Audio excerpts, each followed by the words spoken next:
Let me just do a very quick kickoff. Welcome everyone to our Growing Sales During Uncertain Times session. Really happy to see Camilla's back. Fantastic. We're all here.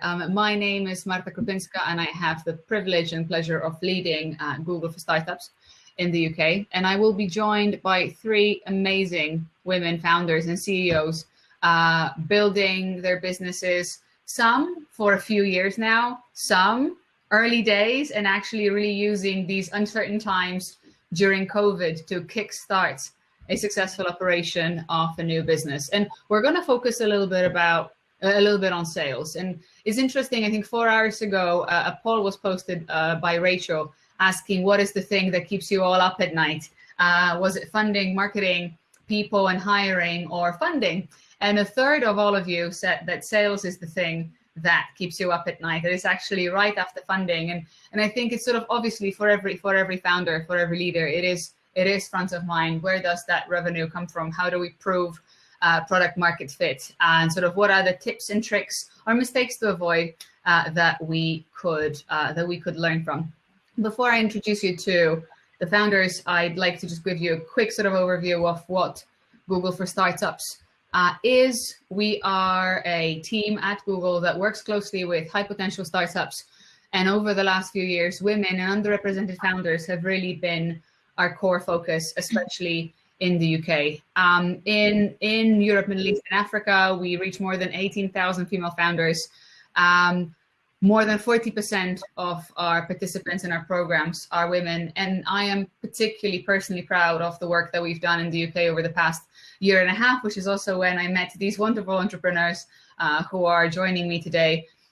In our last two cohorts of Google for Startups women founders in the UK, these companies created almost 100 jobs, raised more than $10 million, added almost $100,000 of monthly recurring revenue to their businesses. So, you know, it's sort of such an excellent example of challenging this completely wrong sort of perception that maybe women are founders, but it's all like small operations somewhere in the corner. No, women are incredible entrepreneurs building fast growing businesses. And that's what we're going to talk about today. One last thing about Google for Startups. Quite often when we talk about diversity in tech, it often ends up being well-educated white women, me being an example of that. I've been a founder myself 3 times, and it definitely felt like it's fantastic that we have these initiatives that are supporting women, but we need to make sure that this support is intersectional and that we are uplifting all women and not just some women. So also something that we've done at Google for Startups recently that I'm really proud of. 2 months ago, we launched the first ever pan-European cohort of Black founders with 12 incredible companies, 10 of them being from the UK. And just 2 weeks ago, we announced we will be giving away $2 million to Black founded startups. And we have an ambitious goal of making sure that 50% of them are led by women. So diversity really, really close to my heart and to our heart at Google. And as I said, a massive privilege to work with amazing entrepreneurs who will tell us about what they've learned on their journey of building their businesses. So without further ado, I would love you ladies to introduce yourselves. Elina, how about you kick us off? Tell us a little bit about yourself and about your business. What is the problem that you're solving? Yeah, absolutely. Thanks a lot for this inspirational intro, Marta, and thanks for including me on this panel. It's an absolute pleasure to be with all of you today. So a bit about us. We basically tackle the small issue of improving access to healthcare around the world. Very specifically, it's a challenge that 1 million children who die of pneumonia every year face. It's also the same challenge that elderly people in care homes struggle with during the pandemic. And fundamentally, it has the same root causes, which is we've centered healthcare around a very sparse resource, expensive hospitals, and insufficient doctors, or lack of doctors around the globe. So what we do as a company at Feebris, we develop AI and digital health tools that enable us to power early detection of conditions in the community. So our technology is used by carers or community healthcare workers in global health to identify complex conditions such as pneumonia and accelerate access to diagnosis and treatment. Incredible. And how long have you been on the market? So we've been around for 2.5 years. Feels like a century, given the last 6 months. Yeah, for sure. And how big is your team? We're 15 now. All right. Oh, very, very exciting. By the way, everyone, I will be a little bit selfish and I will be monopolizing the question time for about the next 25 minutes. But in the last 10 minutes, we would like to do questions from the audience. So if thoughts come to mind, if you've got questions that you'd like to ask the entrepreneurs, please bear them in mind, because there's going to be an opportunity to ask them at the end. All right, Camilla, over to you. Hi, thanks for that. So I am a founder of a company called The Bear Can Read, and we send bundles of books and activities to children at home. So it's children who are learning to read, and it's bundles that are exactly the right reading level for them. So I founded this company because, just very simply, children do better in school when they can read, even in subjects like maths, across the board. They also are better equipped for life. But in the UK, we still have the latest statistics showing that 1 in 4 children don't meet benchmarks that are required. So we really need to get parents more involved. And parents really want to be involved, but children are now taught in school using a system called phonics, which is very different to the way most parents learn to read. So these bundles are sent with all the explanation and all the materials at exactly the right level for the children. So you just open the box and away you go. It's all ready for them. So it's really empowering parents to help their children at home. And in terms of success, for us, that really is scale and just reaching more families, which I know we'll come on to a bit later. Yeah, brilliant. And Camilla, do you come from an educational background? I do. So I know we'll talk a bit about later about our sort of tips and things. But for me, it really was, I spent my entire career in children's publishing. So I really built up the network that's, we're an all-female team. We've got teachers, tutors, phonics experts, publishers like myself. So it really is women who have spent their lives dedicated to education and particularly focusing on children's education. Sounds amazing. Well, also sounds like it's incredibly professionalized. How long have you been on the market with your business? Well, our planned launch date was coincided with the week that schools closed. So we've been going for 6 months, yeah. So we've had quite a lot of growth in that time. I know that it's been very challenging for businesses, all sorts of businesses.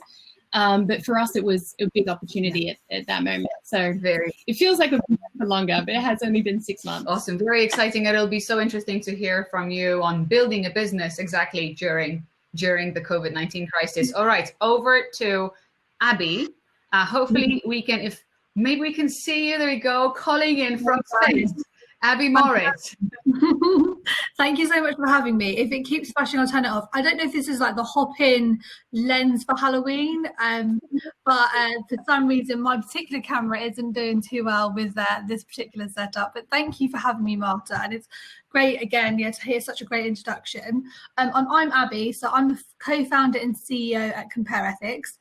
So the problem that we're really solving is the fact that just 1 in 5 consumers trust brand sustainability claims, and there's a lot of claims going on out there around responsible and woke business. So we have built a platform to really hold those brands to account and really give them a return for being better. So we've got a verification technology that assesses brands across 10 categories across sustainability and ethical supply chains. And with that, we then really give them a clear basis for metrics to improve, and then give them a lot of products to help them get a return on investment. So some of our products are increasing their conversion rates by up to 69%. We have been around in the game for about the last 18 months, but really we've been on our new B2B journey in the last 6 months. So it's quite timely. Just as COVID cracked on, we were building our new proposition. So it's been a very interesting time for us, which I'm looking forward to getting into. We're very much now focusing on a B2B SaaS model. So new interesting times for us. Very exciting. And also some big wins recently. Abbie, I think you were one of the most influential women in tech in the UK, according to Computer Weekly. So thanks for making the time to speak to us today. All right, brilliant. Abbie, you know what? How about you take it away? So sort of you just mentioned, very interesting times. The COVID crisis affected everybody, big or small. What did it mean for the growth and particularly for sales in your startup? And obviously you're running you're running a two-sided marketplace, so lots of opportunities and lots of challenges there. What would you say? Was that more of a time of challenge or of opportunity for you? I think when it initially set in, there was definitely a challenge because we were already pursuing a new strategy. But like with all new strategies, you want to test that before you deep dive in. So being a marketplace, we had two sets of users to really look after during that time. And I think what the crisis really enabled us to do is actually turn that into an opportunity. So what we did is we really went back to the drawing board and followed our data of our new product much quicker than we might have done, and doubled down on our B2B offering much quicker than we might have done. I mean, in fact, I think in our original roadmap to our investors, it was 6 months of keeping the marketplace going whilst testing this other product, whereas we were seeing really great data and traction on the B2B side. So it just kind of pushed us into that new product much quicker. So very much starting as a challenge, but it was interesting that we turned it into an opportunity by the end. Yeah. And what would you say, what are the tactics that you've used? Obviously building B2B, there's a lot of relationship building. Did you change the way that you were acquiring your customers? Where did they come from? Sort of tell us a little bit about the practical tips for our founders in the audience today. How did you pursue those relationships? How did you close these sales? Yeah, so that's a great question. So at the beginning, what we did is focus with what we had. So at the time we had 50 clients, 50 brands that we were already working with.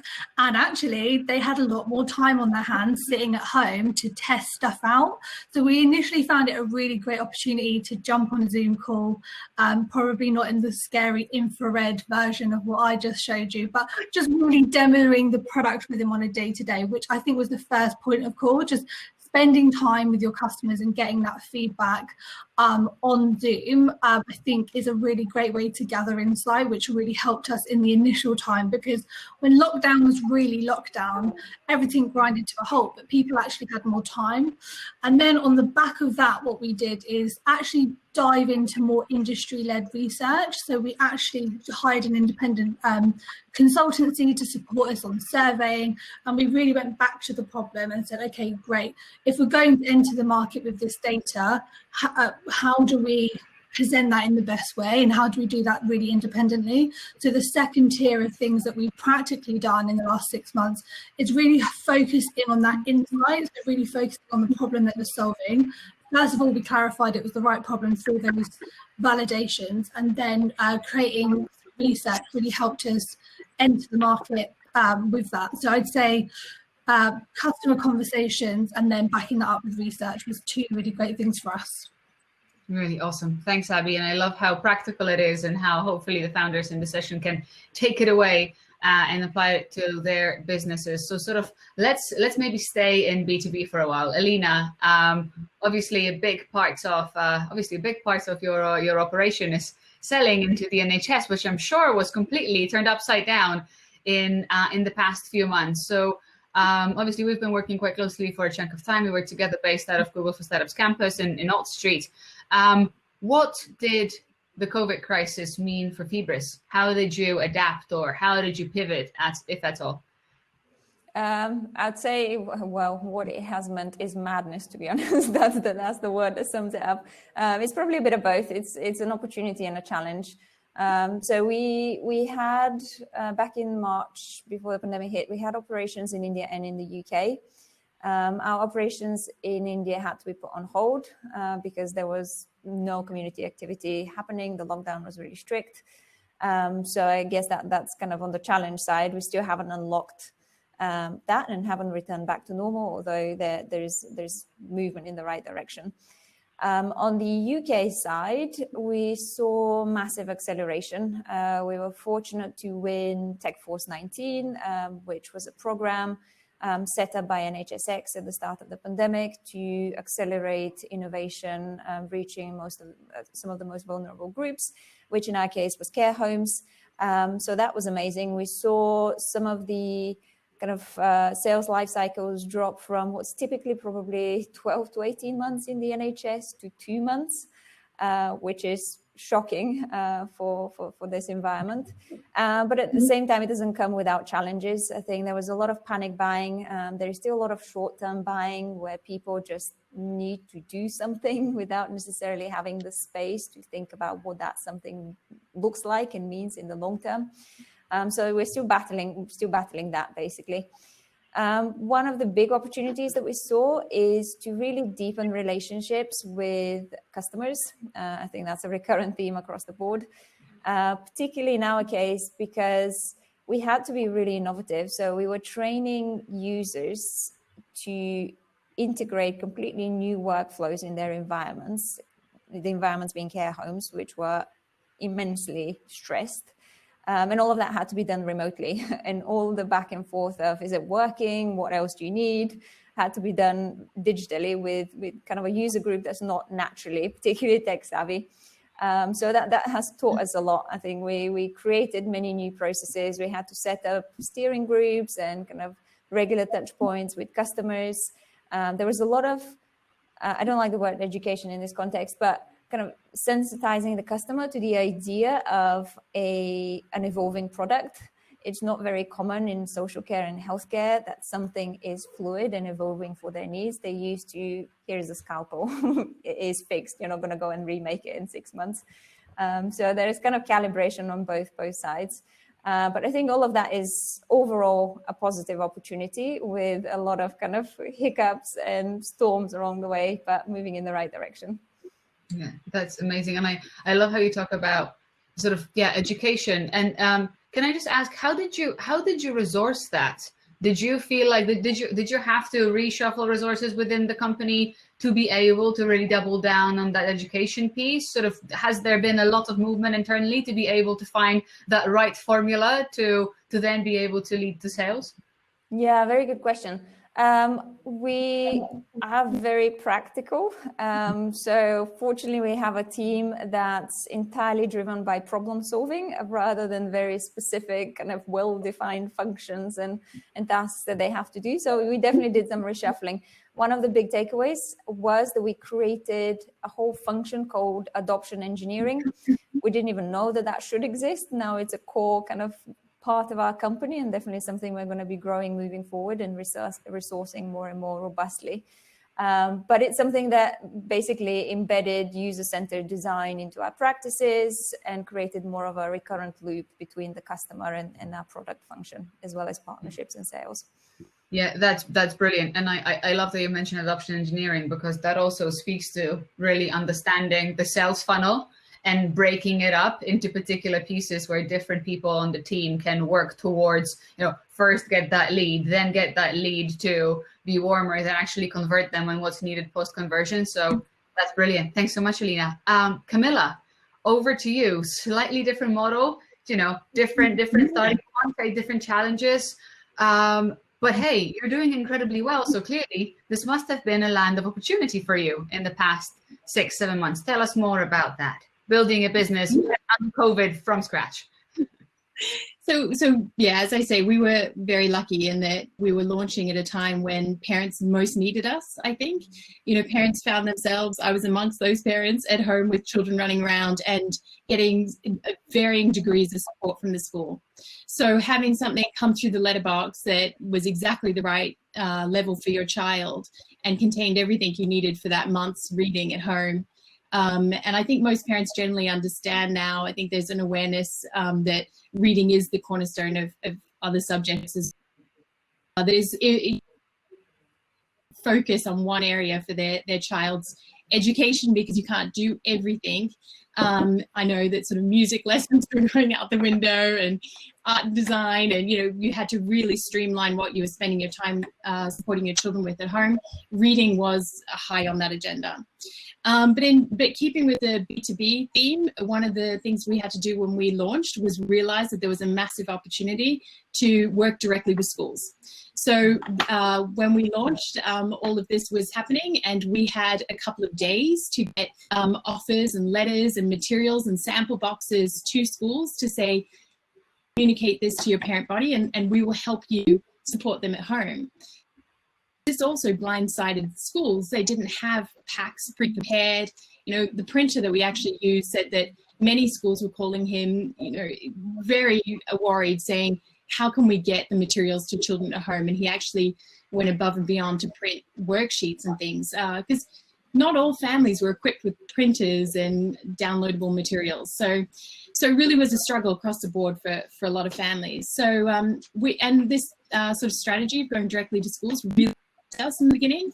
So even now, take orders, we can see that there's of the UK where there's massive clusters, and that is because the schools recommend it. And in terms of influencers, there's no better influencer than your child's school saying, we have reviewed the materials in this box and we're confident they'll help your child at home. So that was really fortunate.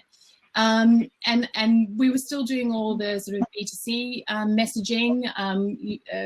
Social media was really big for us, and Facebook. And we also just had to learn a lot faster than we thought we would. So there's a lot of advice of sort of launch lean with the minimum viable that you can do. And we had children all across the country at all different reading levels, and we had made this promise to the market to get it exactly right for them. So it meant that our team was super stretched, getting materials for all different reading levels ready and working with publishers to get these books in. At a volume that we hadn't anticipated. Yeah, that's incredible. Thank you. And I can only imagine there must have been some late night packing boxes, or I may have heard about it from the little bird. Brilliant. Packing boxes. Brilliant. Ladies, so something that obviously I work with a lot of entrepreneurs like yourselves, and sort of the recurring theme, and actually Elina, you even emphasized that, the recurring theme is building relationship. And many say that paradoxically the past 6 months have been a very good time to build relationship, be it because of the equalizing factor of us all sitting in our bedrooms. By the way, I am in my mother's bedroom and there are teenage pictures of me on the wall, so please don't look too closely. I am not so narcissistic that I just keep my pictures on my wall. It's my mom's wall. Please forgive me. But it's been a really good time to build relationships, because all the busy CEOs or decision makers that would otherwise be on the plane to Singapore are actually there and potentially more open to listening to your ideas. How did you go about initiating those relationships? Sort of gathering leads, making people talk to you, building the trust, building those relationships, and at the end of the day, actually closing sales. So often when talking about sales, the issue is somebody will talk to you and they'll drag you along, and then it's 18 months later, they're still telling you that it's going to happen and it still hasn't happened. So how have you managed to avoid this and to do it a little bit better in the past 6 months? Elina, how about you start us off?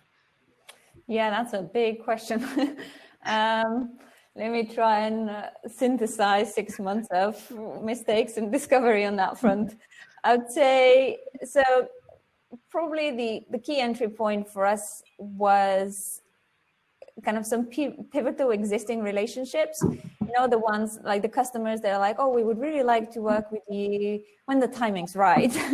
And the timing just happened to be right with COVID, because they desperately needed a solution, and we just happened to be building what they needed. So there is a lot of that happening.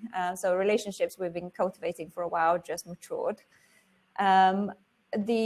The other element that we saw was kind of a cross-pollination effect, particularly for the type of work we are doing, which is very going to be influenced by authority. So if one GP says this is a good idea, 10 other GPs are going to listen. I think that there's probably some commonality with education there. That's definitely helped, like spending extra time with the tough critics in particular. One thing we discovered is people don't really like getting recommendations from the really happy customers. They prefer recommendations from the ones that have balanced views, and they're more interested in listening to those. So we invested more time in those people, basically the ones that had balanced feedback that we could work with. We can prove to them that we are listening and we are fast iterating our product and answering their needs. I think that made a huge difference. The other thing that we learned on that front is to be careful not to over-optimize for only the customers that have the time to speak to you. I think particularly important in healthcare, because the people that we really need to help are the ones that don't have time to listen to us and to speak to us. So that's something to be really kind of aware of. And coupled with this, we also had to learn the ability of active and passive listening. Sometimes, particularly in the current situation, whilst over the last couple of months, people were happy to have, user groups and provide feedback on specific features. Now that the second wave is on the way, everyone is so terribly busy that they respect you more if you just say, I'm not going to take up your time. If you have time, please review this, but totally understand if you don't. So just having that tactful relationship and appreciation for the customer's time has been really important. And we've made mistakes on that front and learned the hard way. That's amazing. Thanks, Elina. And yes, Rachel, thank you for reminding our lovely audience. If you have questions, please put them in the chat box and you'll have the opportunity to have them answered. Camilla, do you want to go next? Tips, tricks, mistakes to avoid? Yeah, I think initially there was a wealth of just material thrown at my market, which was parents. And so for us, it was really about having influencers and building that trust that it's quality, not just the quantity of things. So for us, it was really about Instagram influencers, Facebook influencers, customers sharing their experience. We're really fortunate in that daily we get videos and photographs from customers who have enjoyed it. Just this morning, I came into the office to a video that a parent had sent, a recording of their child reading for the first time with a phonics book, which is just incredible and personally really rewarding. But once you see it in action and you see why parents need to teach their children using phonics, and it's about the child sounding out and feeling very comfortable, you just get it and you realize that it's doing something a bit different. And so it was really building up that community of recommendations that worked for us. And in terms of building relationships with suppliers, I think that there was an incredible sentiment of let's all help each other. And I know with printers and book suppliers, and there was just this lovely sort of spirit of this is a challenging moment for us all and let's do everything we can. And particularly, I think for me, trying to help children read at home and give the parents the tools that they needed to support them, everybody got on board with that, and we're really lucky that people wanted to help. Yeah, that's awesome. And I love that you talk about sort of the recommendations engine. Can you tell us a little bit more about that? How did you make it extra easy for the teachers, for the parents, for everybody to recommend you? Yeah, so we have, one of the first things we did is sort of find out where our customers were. I actually thought it was going to be mostly Instagram, but Facebook is a really powerful tool for us.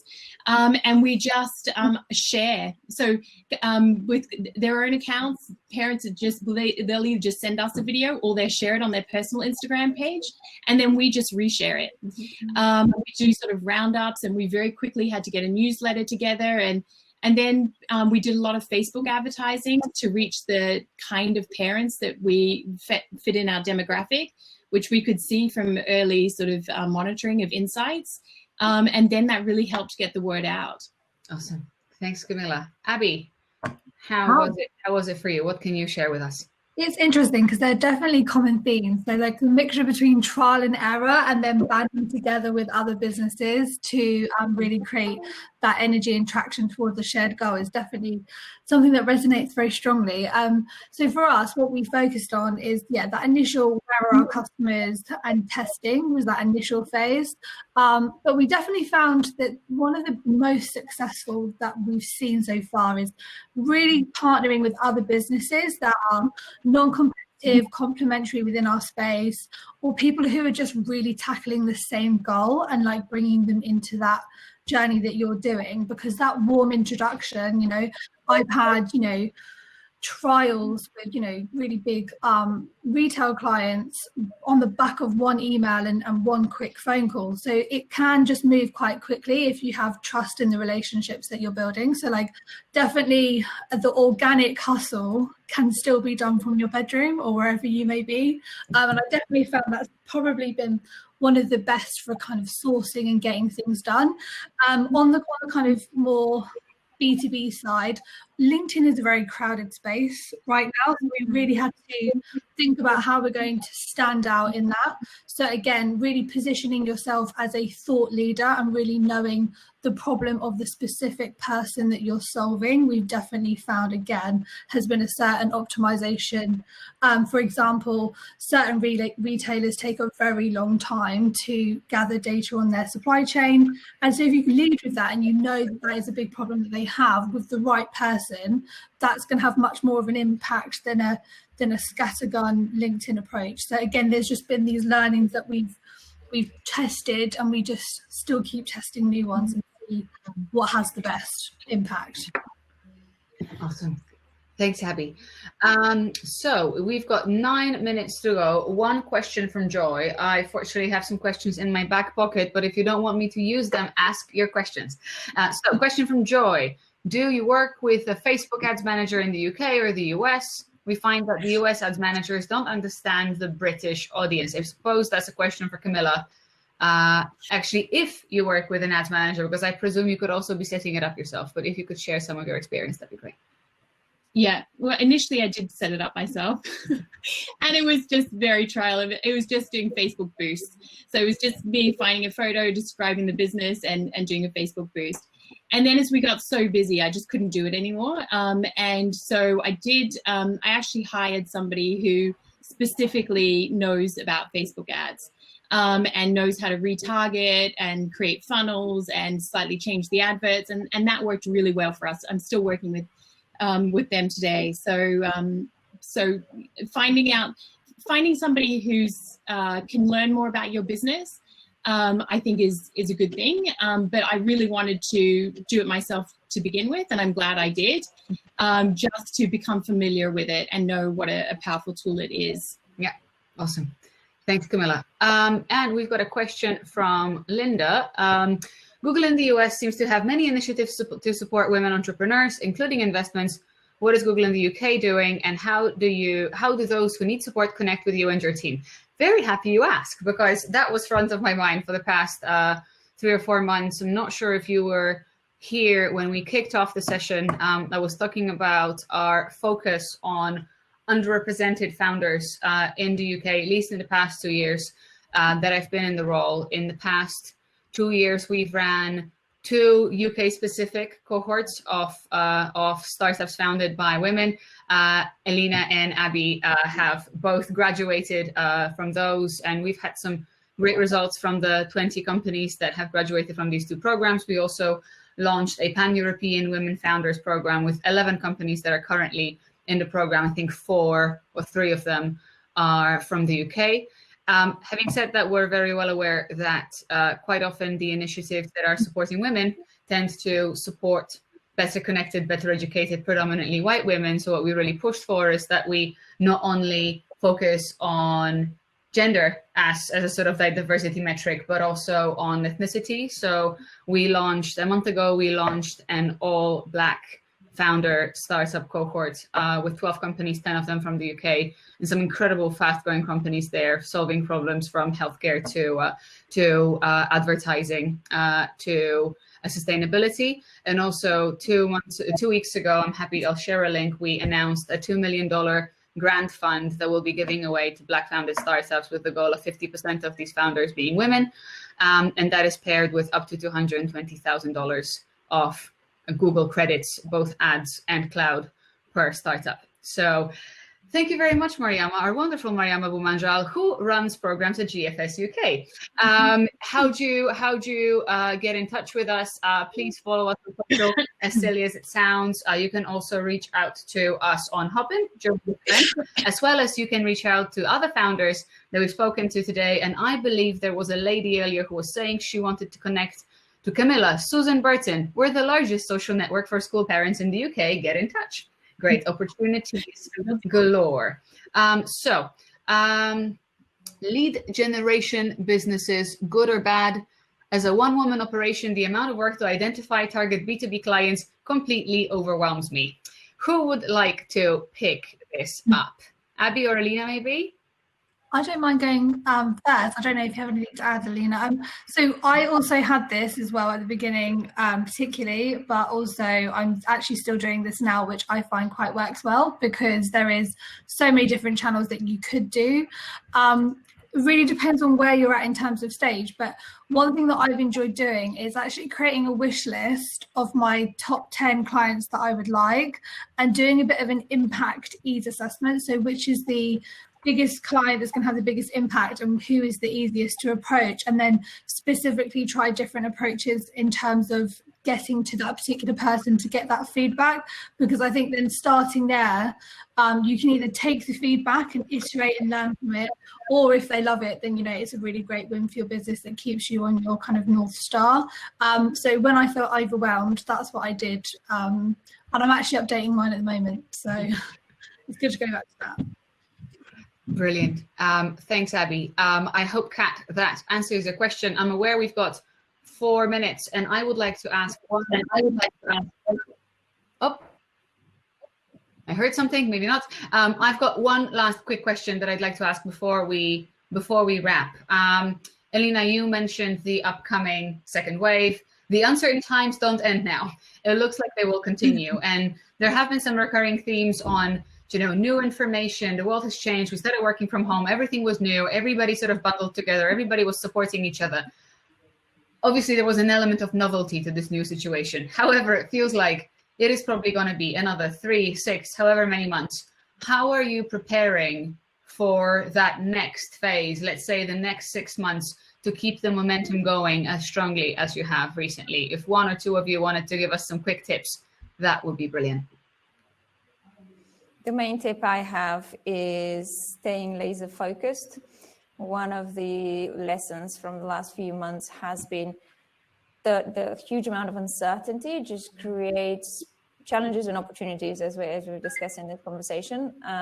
But to really make sense of any of it, you need to be quite focused. So for us, we've had to say, okay, what is the most impact we can have realistically? It's going to be in the UK. Realistically, we'll have to focus on elderly since they're the most affected population. And let's, a bit like what Abbie is saying, let's do a bit of a profiling of our top ideal customers and focus on those. And it's a little bit counterintuitive for entrepreneurs because we try to be really opportunistic and look at all the different things we could do. And in normal times, we could probably realize all of them. But given the uncertainty, I think for us, the solution has been try and narrow down the focus and be really intentional about what you put your resources against. Awesome. Thanks, Elina. Anyone else that would like to jump in? I would just say from my point of view, it's about streamlining and picking up on what Abbie said, partnerships. So the Beck and Read is about to partner with a leading educational publisher, which is just fantastic for us. We have absolute quality assurance of what they do, partnering with all the activities that we do and the customer base that we've built up. So it's really going to help us scale. So partners and building faster, more streamlined processes. Brilliant. Thank you so much. I am really sad we've got 1 minute to go. This went incredibly quickly, but I guess that's what happens when the conversation is really good. I am really, it sounds like the audience is too. I'm really inspired and impressed with you and your businesses and everything you're achieving. It's so great that we have that sort of diversity of industries. We've got e-commerce and education.